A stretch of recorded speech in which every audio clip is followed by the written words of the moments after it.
Hi guys, for the past month I've been working on building a convolutional neural net, or a CNN, to translate the ASL alphabet. I use the CNN to analyze live images from a webcam and classify them into their alphabets. A CNN consists of three layers: a convolutional layer, a pooling layer, and a fully connected layer. The convolutional layer consists of a kernel or a filter which passes over the image, reading all the pixel values. It applies weights and biases to those values and puts that new value into a new feature matrix. This layer is very important because it brings out the most important features, such as the edges. Next is the pooling layer.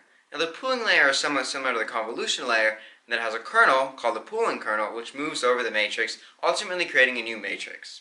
However, it's different because it doesn't apply weights or biases to those values. Instead, it takes the average or the highest pixel value in the reading. Now this is very important because it reduces the overall matrix size. Now with a smaller matrix, you have less weights, and when you have less weights, you have less time needed to train the model. Finally, there's the fully connected layer. Now the fully connected layer consists of connected nodes similar to a neural net, which ultimately give a classification.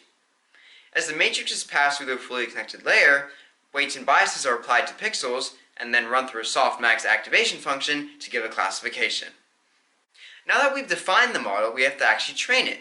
Now it trains using back propagation, which consists of the forward pass, which is the image going through the model, the loss function, which is an evaluation of how well the model classified the image, the lower the better, the backwards pass, which identifies the weights causing the loss function to be high, and finally the weight update, which updates the weights in increments to decrease the loss function. So now let's do a quick demo. So I have this webcam right here. So A, B, C, D, E, F, G.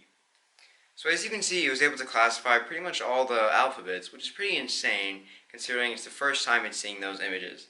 I think this is a very successful project, but it's only the first step in translating ASL, because this is only the alphabets, not the whole words. I hope that in the future we're able to translate the actual words of ASL, allowing every single ASL user to communicate with anyone they want to. Thank you.